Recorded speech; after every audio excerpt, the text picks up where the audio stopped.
inspire, empower, grab your girls and soar a little higher. Unlock the fire in you, cause real women don't bitch, no. Real women don't, real women don't, real women don't, real women don't, real women don't, real women don't, real women don't, real women don't bitch.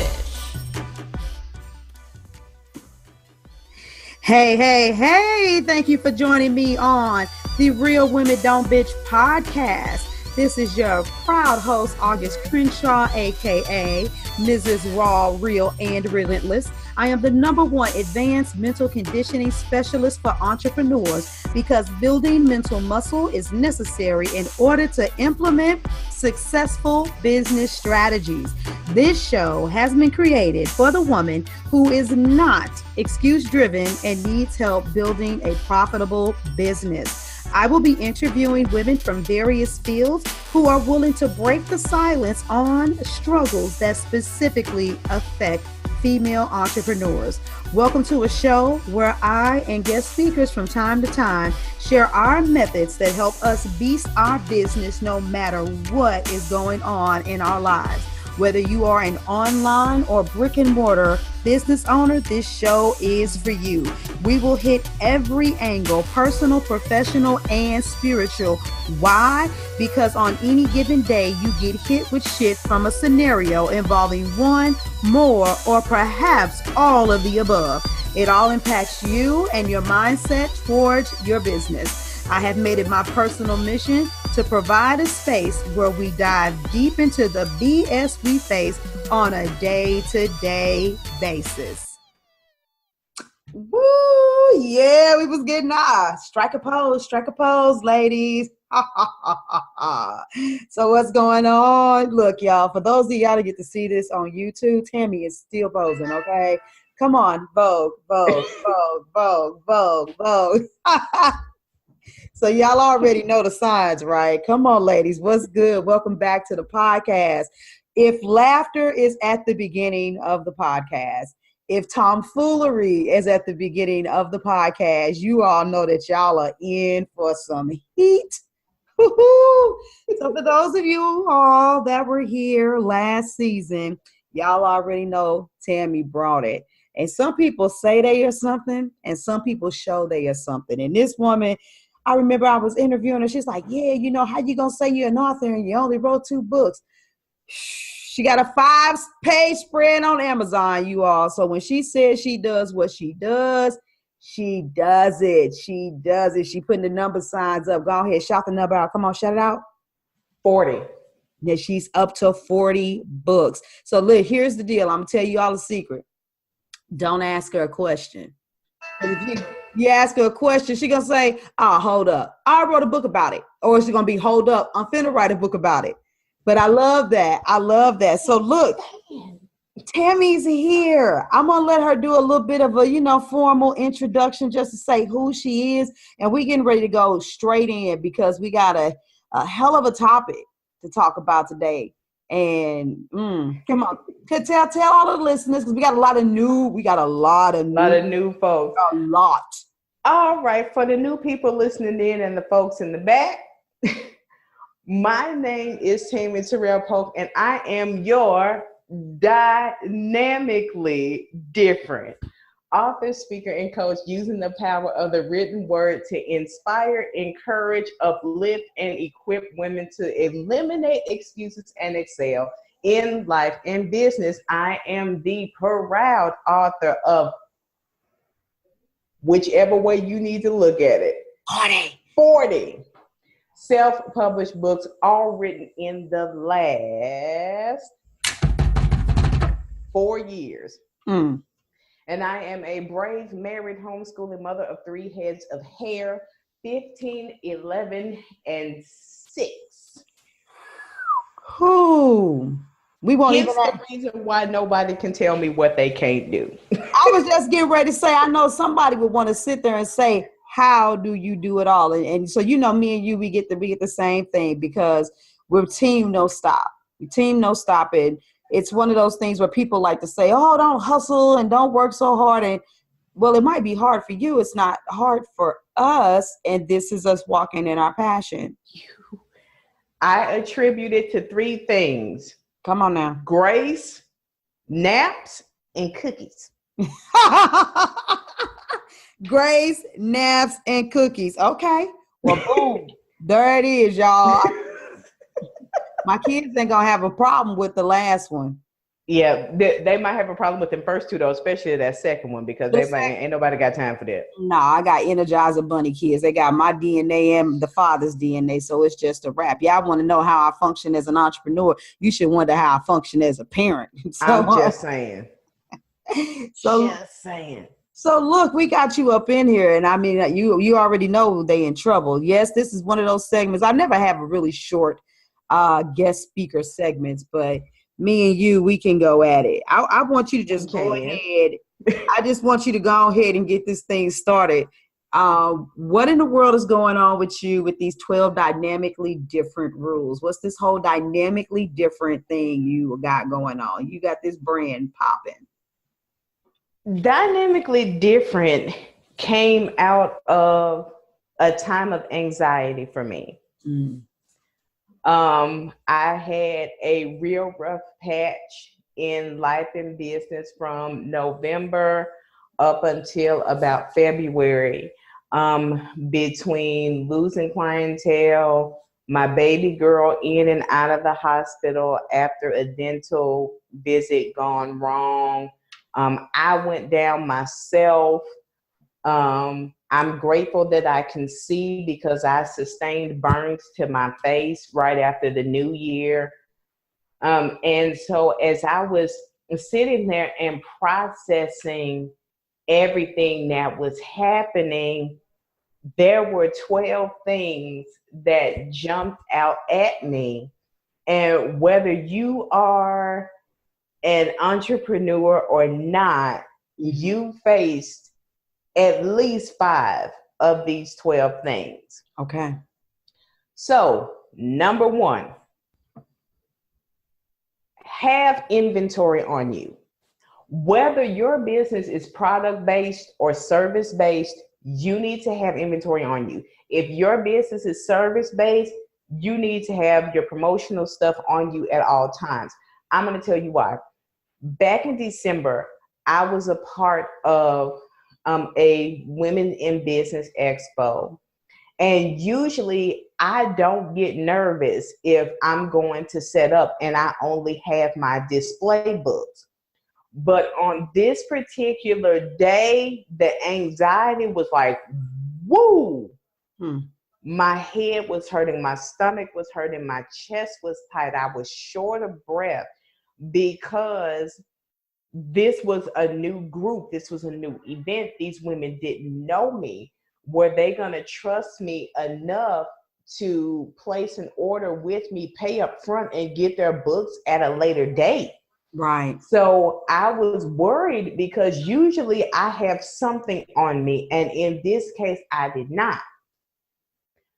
However, that thing turned around because not only did they trust me, they trusted me to the point to where I tripled what I paid to being at the event in orders. And every woman told me that she understood. Great. However, I said that would never happen to me again. So now, I keep a little bit of inventory on me. It may not be all 40 titles. My husband would kill me. And Amazon already has me under an order limit. So that wouldn't even be possible. So that's the first one. Second one, and my good friend and sister over here will probably walk off the camera when I say this one, but I love her dearly. She knows I do. Stop letting folks pick your brain for free. Even if there is food involved. I have gone and sat down and had lunch with people. They have fed me. And 2 hours later, I have given them the farm, the kitchen sink, the last piece of gum in my purse. My gas light is on, everything. and they've got notes this thick. Yeah, you got it. You know, I'm gonna have to interject on this one. So number one, I'm gonna go back to the first one. And the first one, I'm going to say, you know, I definitely feel you and I agree, because even if I have my little black bag that I carry with me, I keep a couple copies of some of my books with me, because you never know. Matter of fact, I was asked to speak kind of impromptu at a speaking event, and, you know, the lady didn't say anything like, you'll have a vendor table, any of that stuff. It was really like maybe about a 10-minute impromptu talk. You better believe I had my books in the back. And so it was really good, you know, because at the end, people were like, I need your card. And what's this book? And what's this book? And what's this book? So I was able to just keep selling them right on the spot. And I'm gonna be real honest with you. You know, a lot of you that want to make more money in your business, you got to put that in the atmosphere, that you don't get ready, that you stay ready. Because a lot of you all are waiting for God to like flood people in, but you can't even handle the people that are going to come to you. And so while you think your blessing is being blocked, you're just not ready. And so that is imperative. Being able to know where those links are when you have services, to be able to say, wait a minute, hold up, here you go. Access to those contracts really quick, links really quick, forms really quick, anything it is that you need. Definitely don't get ready, stay ready. But this whole pick your brain thing, remember, it was probably about a month ago, I messaged you because I had, you know, people think questions are really basic. And what you think is basic, and they're not. And so this woman, she knows that I've published a lot of books, but all of my books are self-published to create space. And I've never gotten a hard copy published. But I know that you do this. And when I reached out to you, I said in the beginning, I understand if this is the kind of question that you only answer for your paid clients.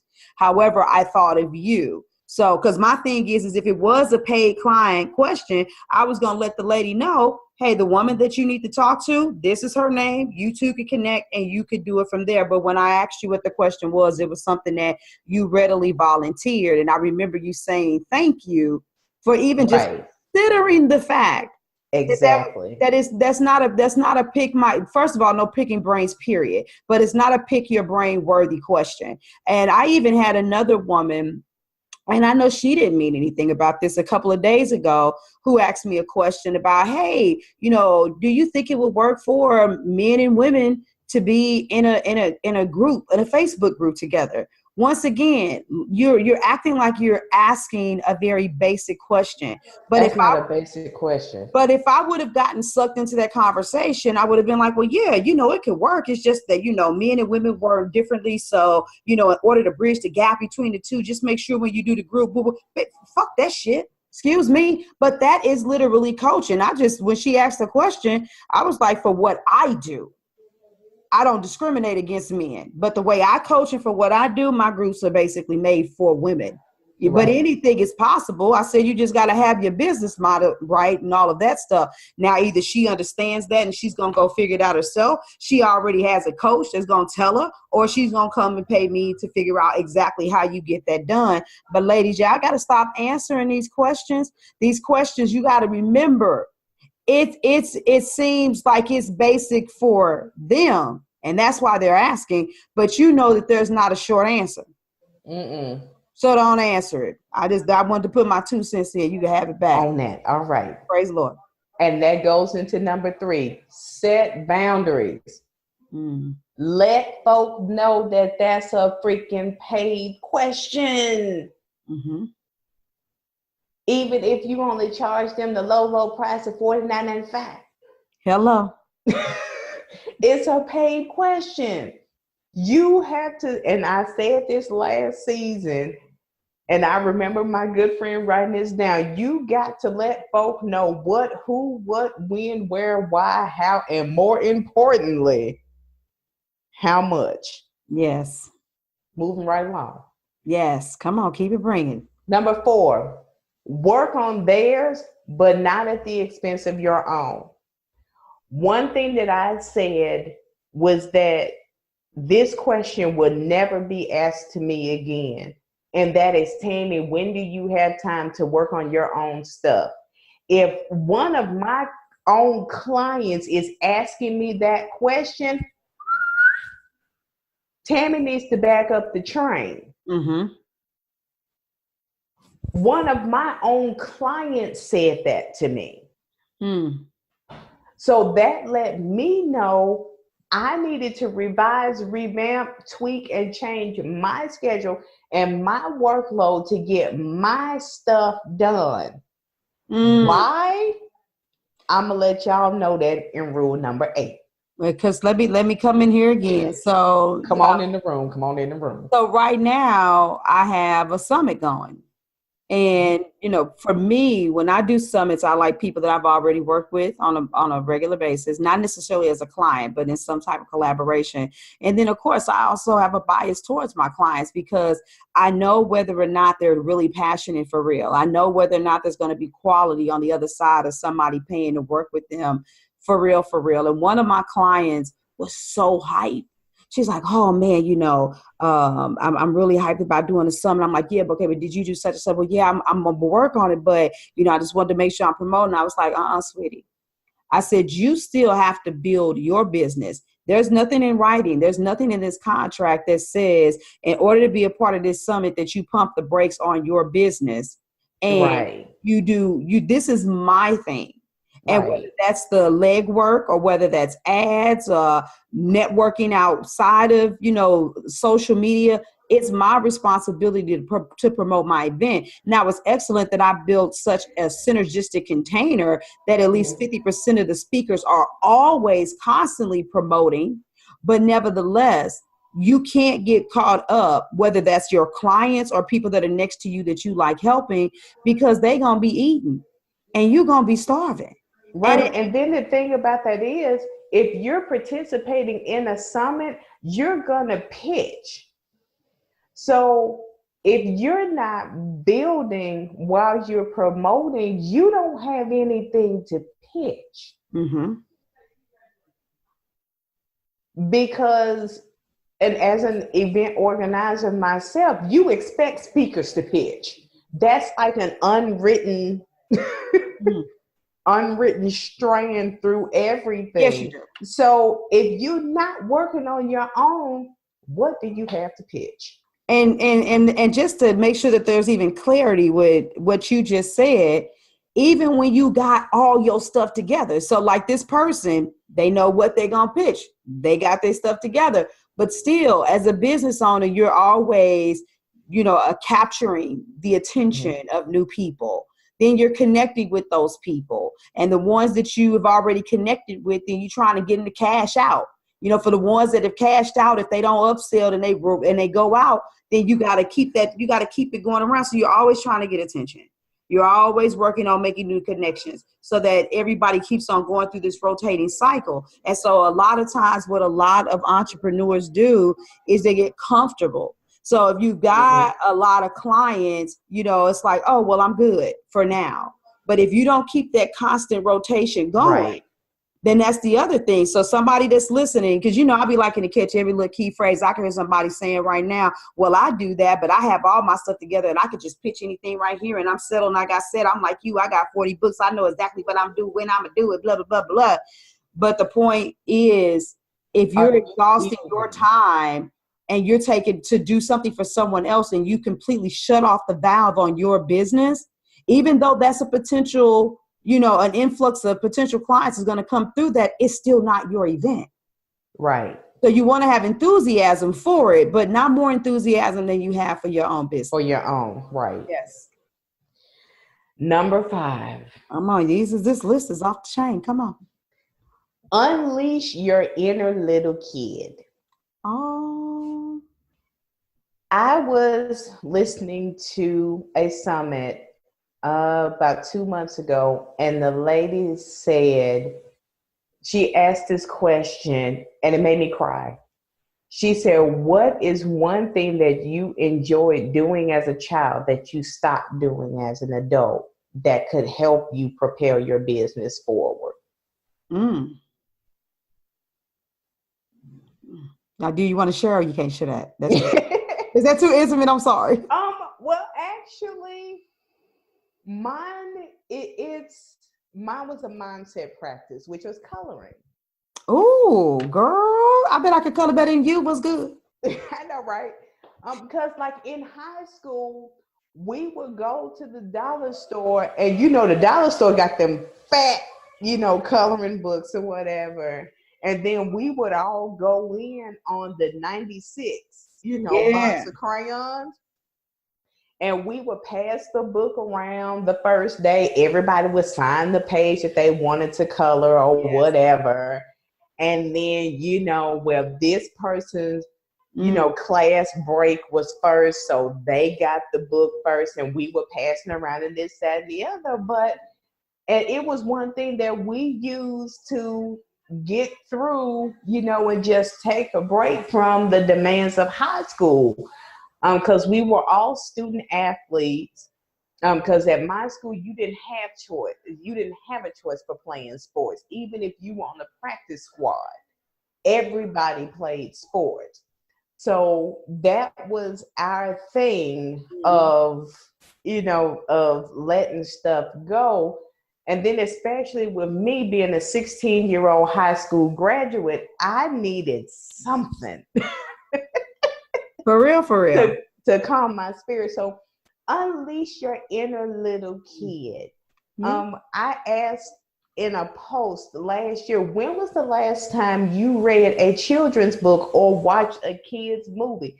Because what we as adults don't understand, we can learn Heck yeah. a lot about business reading children's books and watching kids movies. There's a coach that I follow that I've been praying for because she's been ill for quite some time. But her first name is Rushni, I believe. But that's all she does. She coaches by analyzing children's books and Disney movies and taking the business lessons out of them. And I love her. So like I said, I've been praying for her because she's been down for quite some time. She hasn't posted in years. Oh, wow. I'm sorry to hear that. Yeah, but unleash your inner little kid. Now, I can cheat on that one because, my children are 24, 14, 5, and 4. So I've been stuck in the hiatus, the abyss of kids' books and kids' books. But honestly, though, you do see them, get talked on or stepped on or ridiculed and still rise up and overcome the bullies and the challenges. You get to see it. You do.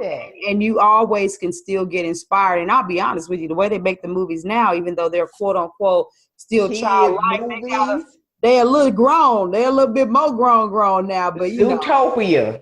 Yeah. Yeah, we're gonna leave that right there. But no, but I do love that, So what is that, for you? So my kids, they technically forced me to make sure that the little kid comes out in me. Something that people probably wouldn't believe, but here's a little fun fact. I play Pet Rescue Saga. My kids are always like, come on, mama, let's get the pets. Get the pets. So people like, August, she's just a workaholic. All she does is work. But you know what? They just don't know.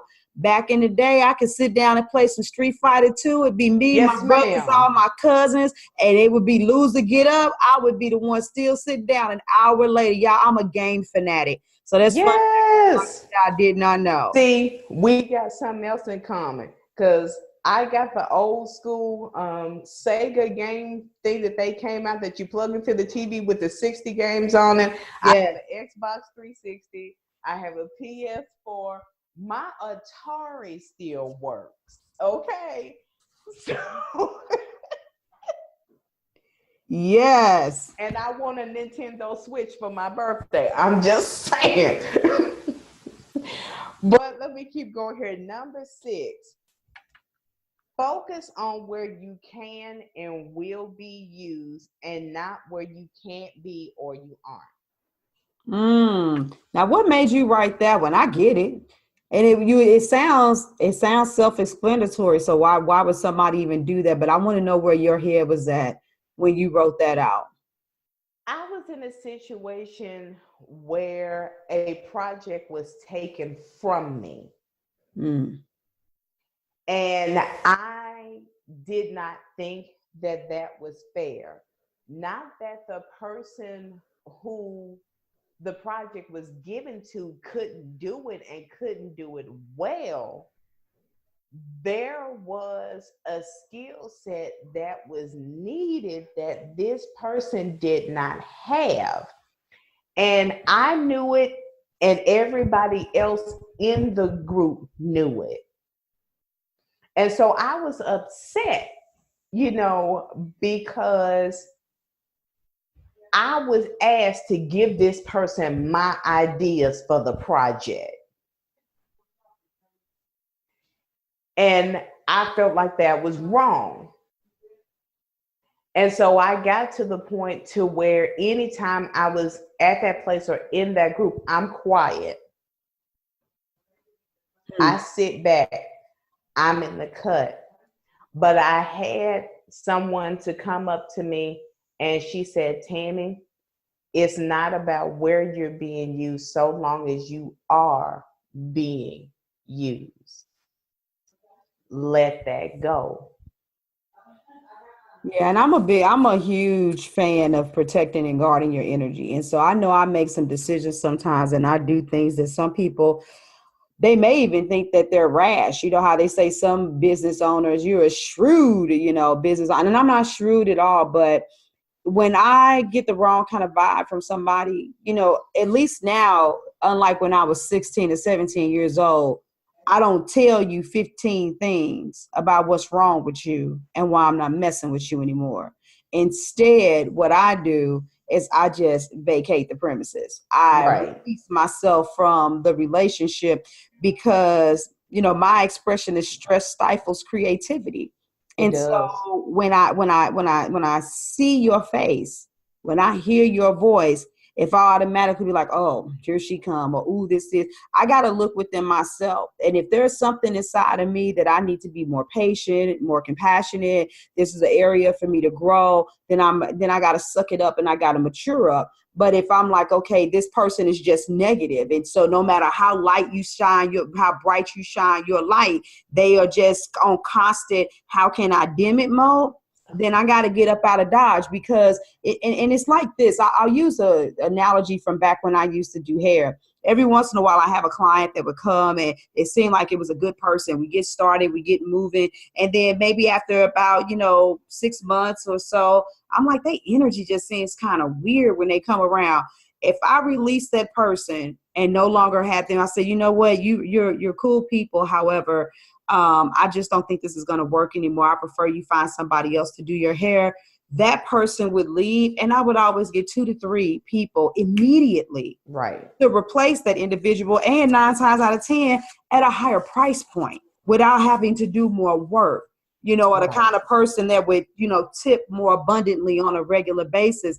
And a lot of times what I find with entrepreneurs is that we'll hold on to relationships for the hope of the possibilities of what it may open up once they get their stuff together. Right. But there's never going to be anything that's going to open up for you for somebody that's deliberately trying to block your blessing. Right. Holding on to stressful clients is the one thing that is breaking a lot of entrepreneurs. And that actually takes me into rule number 7. And that's focus on making an impact, whether it's 1 people or 100.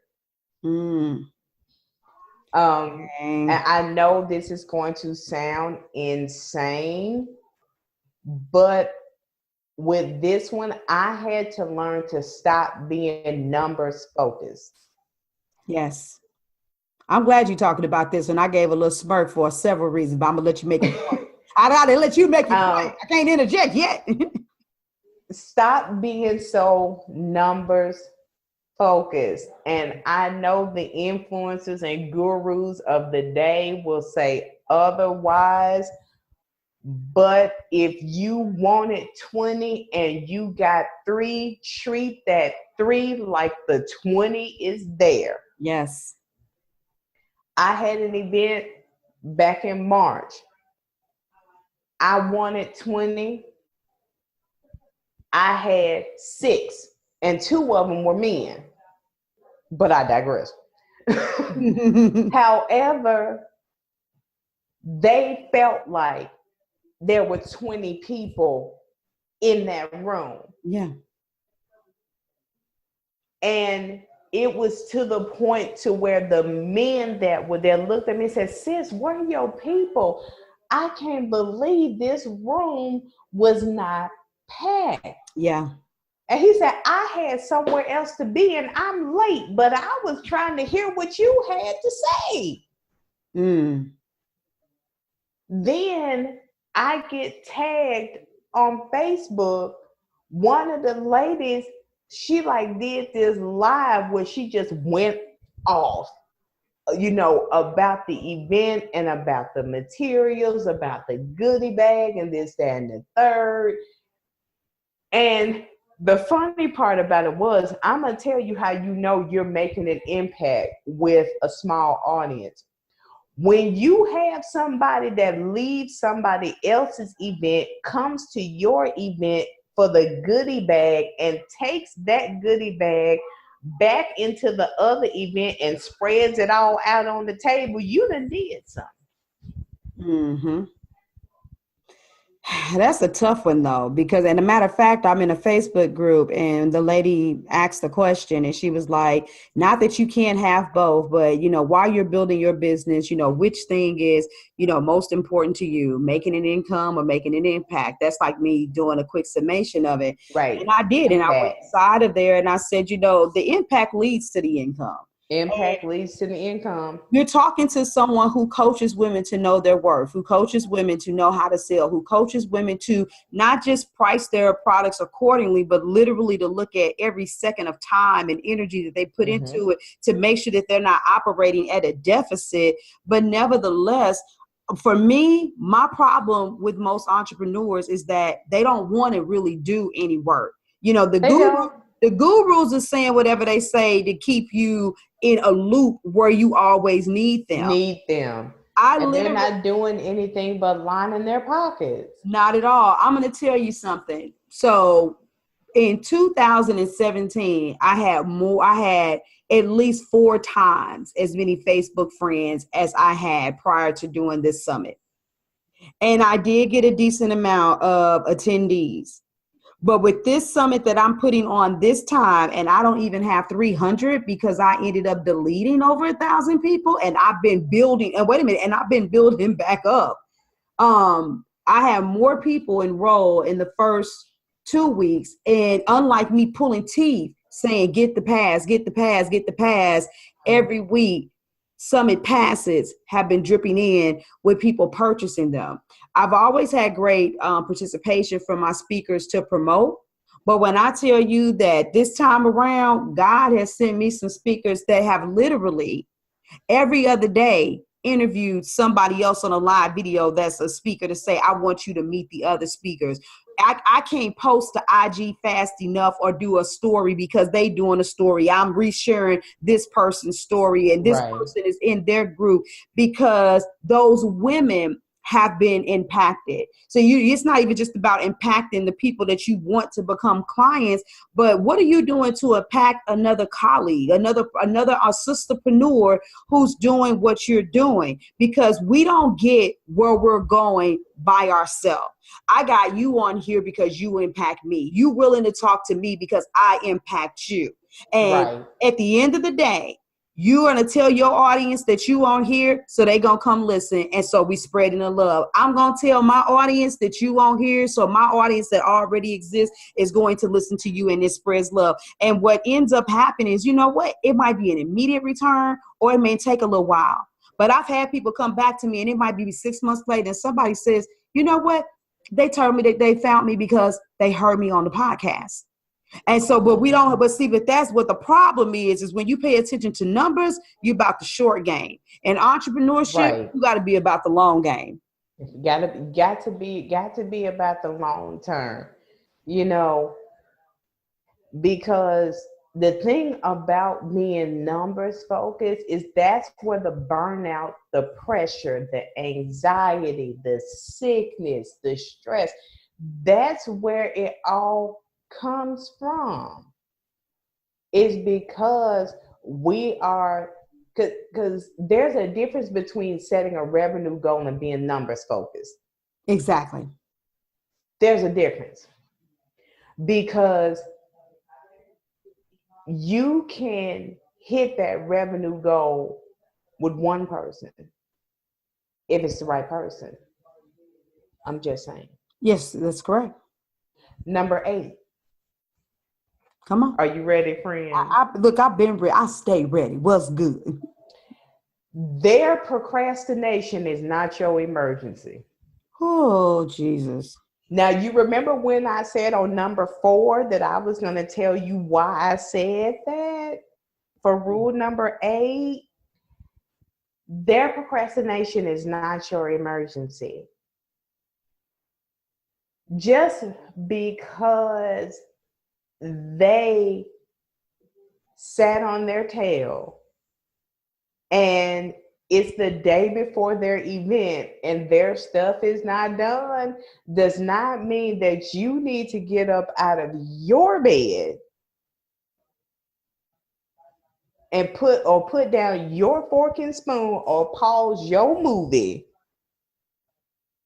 because they whining and crying, talking about this is the way for me to make my money off this speaking engagement. You should have thought about that 2-3 weeks ago. Oh, yeah. Because I get people who call me all the time that will be like, Tammy, I've got a speaking engagement April 27th and my book isn't done. I'm looking at my calendar and it's the 19th. What? I'm going to tell you something. First of all, I don't even do what you do the way that you do it. But I've had a couple of clients that have written books while they've been under me because I have enough. You know, I won't promote myself as a coach for writing. Right. But at the end of the day, these are clients that were long term. I know them inside out. I know their product inside out. And so when they were doing what they were doing right, and we were talking about their promotion schedule, one of the things I did, I was like, okay, so when do you want to release this book? Okay, so you want to release the book on April 30th. Okay, well, whenever you do orders, and this was before the merge with CreateSpace and Amazon, but nevertheless, because you want to always overestimate, it's usually about 2 weeks to get an order if you're going to do something that's about $100 or less. Well, about 3 weeks to do an order if you do 100 books or less, just thinking about pre-order stats. So I'm like, so go ahead and go a month out. So that means that we are already back to the end of March when the book has to be done. And they're like, cool. I'm like, nope, because guess what? You got to, first of all, you got to check that book. You know, you got to read it. You're going to have to proof it. So let's go back. So you're going to have, once you get all of that stuff done and you submit it, you got to get it. You got to think about how much time you're going to have to set aside to whether that, because you can't just, even if you have the best editor in the world, you still need to go back and look over your own stuff. You got to read the book. After that, you have to go in. You got to make the necessary corrections. So we got to keep pushing this day back. And then by the time we got through, they were like, dang, because they would have been doing the same thing at the last, not necessarily 6 days before. I ain't going to talk about my people like that. But it's still the point, though. Just imagine them thinking, oh, well, as long as if you just think it, this is what's wrong with people. This is why it's not just simple answers. Oh, I'm just thinking that I'm had a book done in March so I could be selling it in April. Okay, well, we see what type of technical glitches come, with you doing what you got to do to get your book out there. And so that's what you have a coach for, to prepare you to get you there. But what people like to do, let's just be real, Tammy. What people like to do is they like to freebie shit to death, figure out how much stuff they can figure on their own, bust their brain cells working in circles, then want to pick your brain every blue moon, and they want to hesitate to pay for a coach until they really, really get down to the wire. And your emergency is not my 911. Is what it was. That's what you basically saying. And right. So, and at the end of the day, your procrastination. Come on, say it again. Your procrastination. Your procrastination is not my emergency. Absolutely. And so just put this into, proper perspective. If you need something right away, if you ordering, what do they charge? That little $5 fee to get it in 5 to 7 business days. If you want to get it in 2 to 3, then I already jumped up to 15. You want to get it in 1 to 2, it and jumped up to $25. So when you need expedited work, then you also need to be prepared to pay an that expedited price. I'm just saying. Which takes us into rule number 9. Only work with those who respect your time and effort. Yes. Because for somebody that respects you, for one, rule number 8 ain't gonna be a problem. No. Because they know how you roll. Because I tell people all the time, the worst 3 things you can give me is an idea, a day, and a time. Because I'm the chick that's gonna be like, okay, you said April 15th. It's April 15th at 1:15 p.m. What are we doing? Well, see, what had No.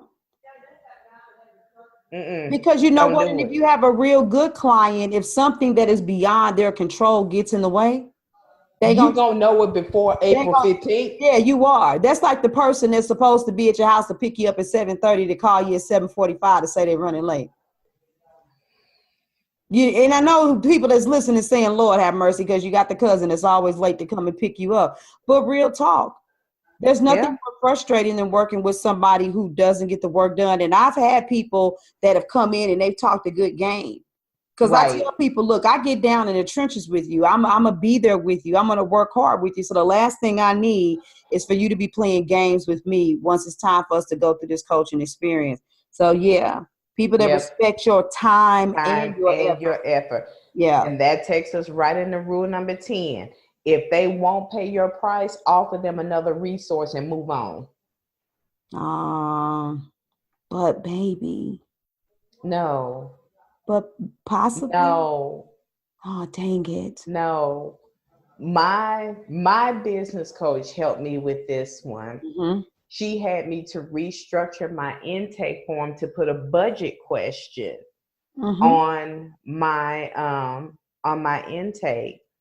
And she said, Tammy, if they mark anything less than your hourly rate, cancel their appointment, hit them with a free or low cost resource, and keep it moving. They're not for you. Now, a lot of people, I don't know if you all caught that. And for some of y'all done read the book, The Only Sales Conversation That Closes. And one of the things that we talked about is saving you a lot of headache. It's something as simple as saying, okay, are you prepared to invest in yourself? And if so, at what rate? This is just one of those examples. You know, at 2,000, you know, what kind of products do you have? 500, 1,000, 2,000, 8,000, 10,000, what's your cap? You know, and I even throw the trick question. I say the trick question is, I'm not ready to invest at this time. And when I see that, now I'm polite enough to send an email to say, okay, I'm not sure what you plan to get out of this session, but I need you to reach out to me when you're serious about moving forward with your business. I'm not saying all of this, I'm saying to you right now, because why are you reaching out to me if you're not ready to invest at this time? Right. And the thing is, I had a client like that. And it wasn't a money investment. It was a time investment. Mm-hmm. If you can't articulate to me what you want, don't get mad at me because I have an attitude about how you're not articulating yourself. If you can't answer my questions, don't get mad at me because you're not ready. Now that right there, go ahead, finish. I'm sorry. She wanted help with writing training material, which is one of the other 9,767,327 things that I do. And I said, okay, what kind of curriculum do you want? I want it to be educational. Men or women? Keep it neutral. Do you want, an instructor's manual, workbook, and manual? She was like, well, I just want a curriculum. I want it to be for 12 months. And I'm like, okay, what areas do you want to cover? Personal and professional development. Okay. But what parts of personal? What part? Yeah. So she goes into this Facebook group that my business coach so happens to be in and asked a very unintelligent question. She said, what do you do when somebody gets an attitude with you because you're not ready for their product or service? And I kid you not, everybody that commented said, why did you contact that person if you weren't ready? It's not about their attitude. It's about the fact that you wasted that person's time. Yeah. And the thing about it is, and I know you, because I mean, I know you got some fire in you, so don't think I'm sleeping on you. But for the most part, for what I've seen of you, because I've seen you've talked about some stories where you really, really could have exploded, and you like, but I'm gonna go ahead and keep my peace. It was one of those things where people can tell when they're getting under your skin, but that still does. You wasn't like, I'm so hood, like just total like out ratchet with somebody. And that's something that, and I've dealt with that too, where I've talked to a person. It's like, okay, well, if I'm gonna work with you, who do you serve? Oh, well, I could serve anybody. I could work with men, women, or children. When you start talking like that, now for me, because I do help people develop their niche, then I will at least say in the conversation, sweetie, I need you to understand that you can't market to all three of those people the same kind of way. What's your preference? Have you had any clients? Oh yeah, well, I've had some people where they free or fee, free. It doesn't make a difference, but I just need to know predominantly. And I don't care if it's only 7 people. If 4 of them were women, right now the women are ruling. That's the majority rule, and I'll try to do things to give them direction. But a lot of people, they come and they're desperate.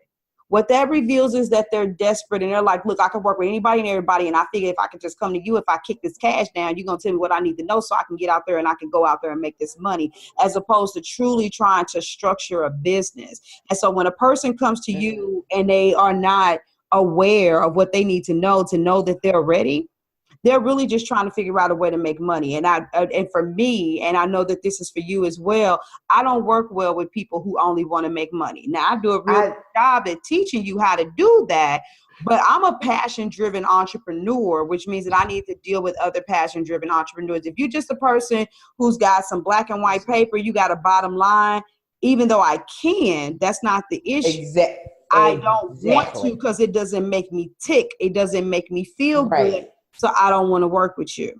I'm not, I tell people flat out, I'm not the let me show you how to make $9 million in 60 seconds type person. I'm the who are you? What do you like to do and enjoy doing? What does it take to turn that into? I can talk business, but you.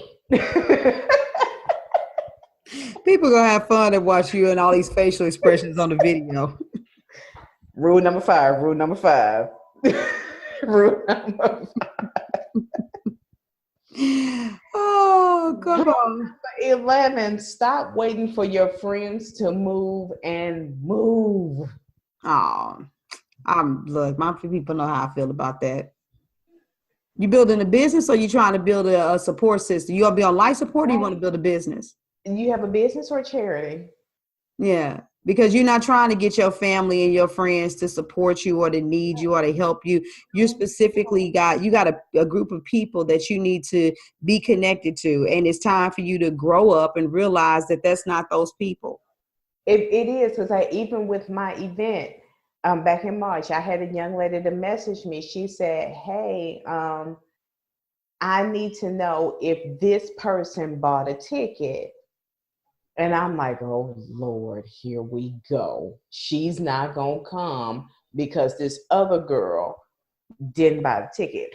So I answered the question because I wanted to see what she was going to do.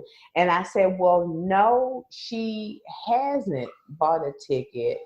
But I don't mind letting you know when she does. And she says, so she was like, oh, okay, thanks. So I'm sitting there just watching my email. Sitting there watching my email. I'm like, I'm gonna see if this girl is gonna buy her ticket. And she did. Because I was trying to see. I said, okay, you bought a ticket, but did you buy a live event ticket or did you buy a virtual ticket? Which one did you do? She got a seat at the table. She came and had lunch. So her feelings might have been hurt that her friend didn't have the same zeal as her, but she wasn't going to not show up and not do it. But it's a lot of people that do that. Because the friend was commenting on her status, talking about, oh man, for real? You sure For real. Seat at the table. For real. Rule number 12. And this one's probably gonna be my dear friend's favorite. If you said that you paid them, tell them that you need to pay, that they need to pay you too. If you are paying somebody to do work for you and you need something done and you call somebody else who knows how to do it, you need to pay the person that you called to. I will never forget. Oh, wow. I'm a late night coach sometimes. I got you. There'll be times where I take coaching calls 8, 9, 10 o'clock at night. And got a call from a lady in St. Louis, 10:30. Okay. And I'm like, man, I ain't doing nothing. Might make a little money. Give me some phone. She started this conversation out so wrong. She says, I need your help with something. I said, what's going on, hon? She says, well, I'm paying somebody to do this for me, but I don't want to bother them.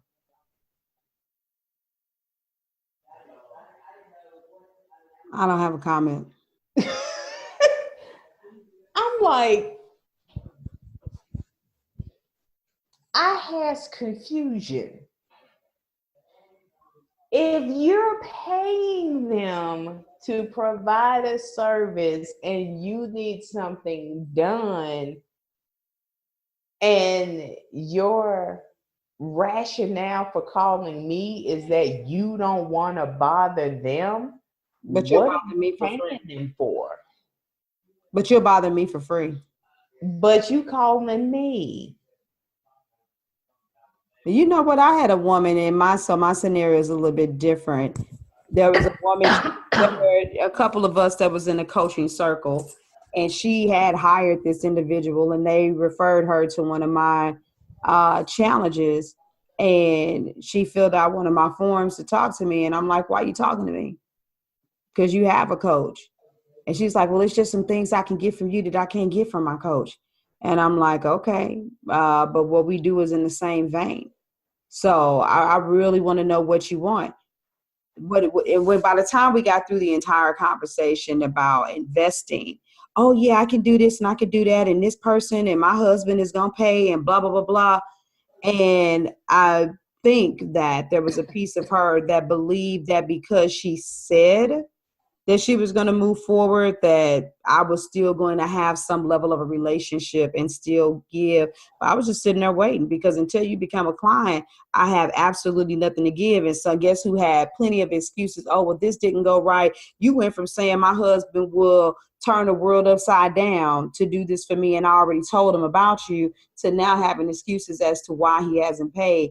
But if you're paying someone to be your coach, and you're not getting what you need, and if you're looking for another coach that offers a parallel service, why aren't you having a conversation with that person I'm not going to blame the coach, because I've worked with people before that have been like, I don't like what you're doing and I want to do something different. And it's like, okay, you can say whatever the hell you want to say. But at the end of the day, even if it take you 3 months for your brain to pop, for you to realize what I'm telling you is the truth, and you end up internalizing and doing that. But if that coach is out of order, inadequate, sold you on some abilities that they don't really have, then you need to be saying, this contract, you can't fulfill it. So we need to terminate this relationship. We need to cancel all payments.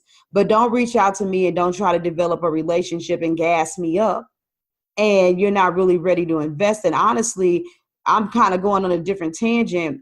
When people come to you and they've already worked with several people in your field and they've had not so good results, it's definitely them. And that, and you should talk, depending on what kind of work you do, you might want to ask people questions, because this world is really small and we travel in small circles. And so if I know you got business coaching from this person and that person, and now you came to me, you will not be my headache, because all of us can't be wrong. You stubborn and you don't want to do what it takes. You're the kind of person that quits or whines or gripes or complains. I don't know what it is, but the point is don't reach out to me unless you're going to pay me. And if you already paying somebody else, minimize confusion and go talk to that person. If they made you feel guilty about reaching out to them, then you need to put your money where your mouth is and don't give them no more.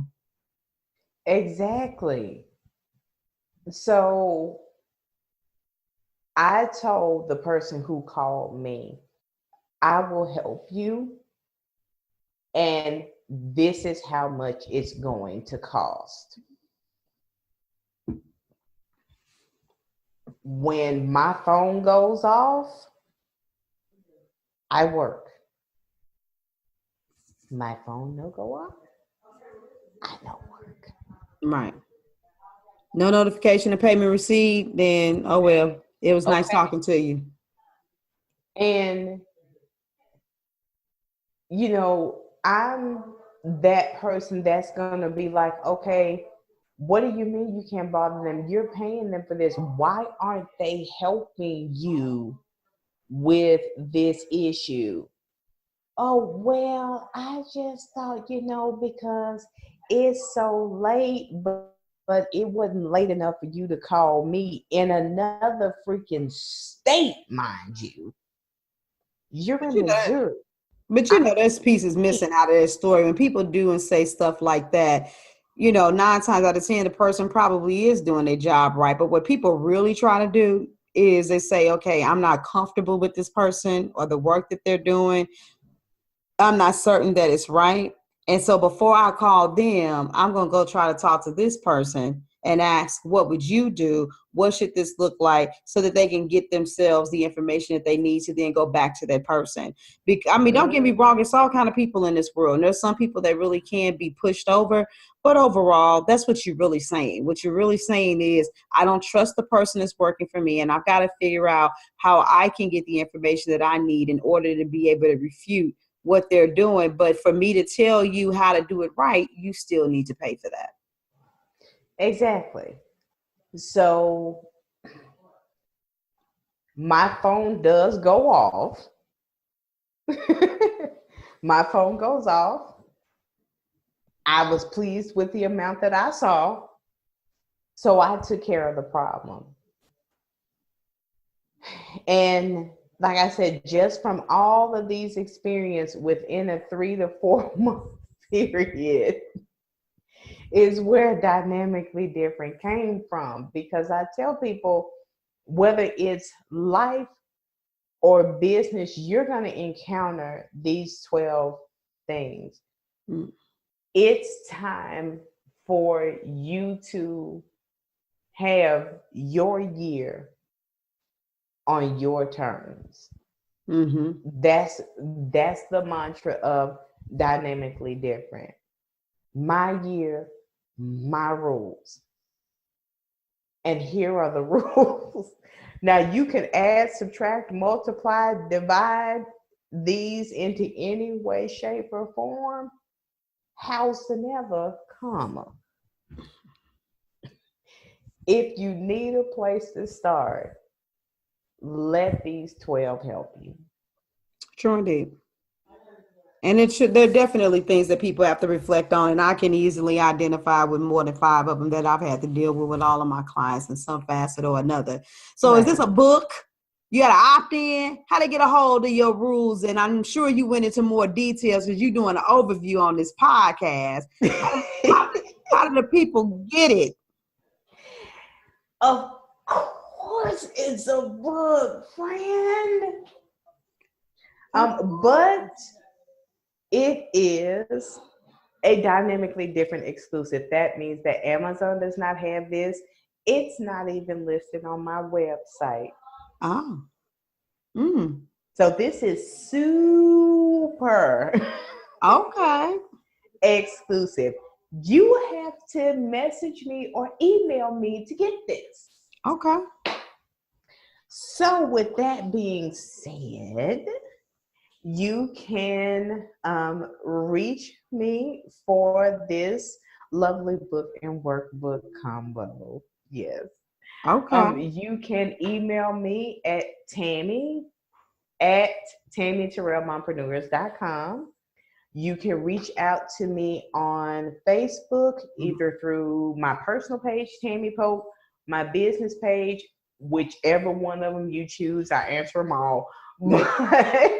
And she's going to have all the links. We're going to have them on the website, y'all. So don't all the links. All to spell all this stuff, yeah. But you can reach me through my Tammy Terrell Mompreneur coaching page or my author Tammy T. Pope page. And I will let you know how to get this. And my final thought as I go to my seat, one thing that I want you to remember is this. Your story and what God has put in your heart and mind to do is meant to change or save someone's life, faith, family, ministry, or business. So quit sitting on it. That's my story and I'm sticking to it. Look at you, y'all. She said, quit sitting. Look, I'm not really going to add that much to it.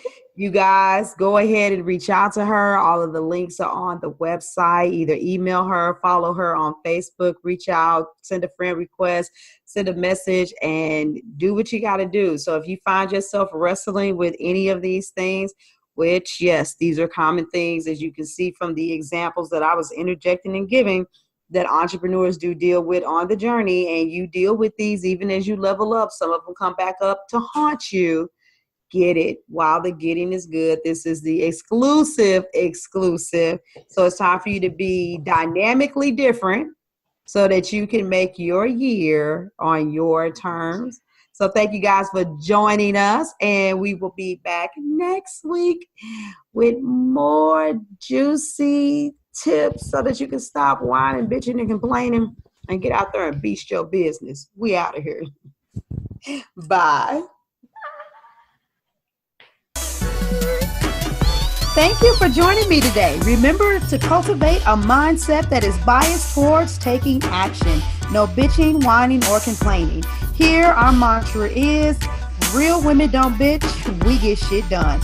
See you next week as I continue to bring you what you need to keep your head in the game and beast your business. Don't forget to hit subscribe and leave us a 5-star review. Would you like a specific topic covered? Have a question you would like answered live? Then head on over to realwomen.don't bitch.podcast.com. Subscribe to my email list, hit me up, and I got you. Interested in being a guest speaker? You walk the walk? Then you can sign up on the website too. This is your #1 advanced mental conditioning specialist for entrepreneurs, Mrs. Raw, Real, and Relentless. Signing out. Deuces.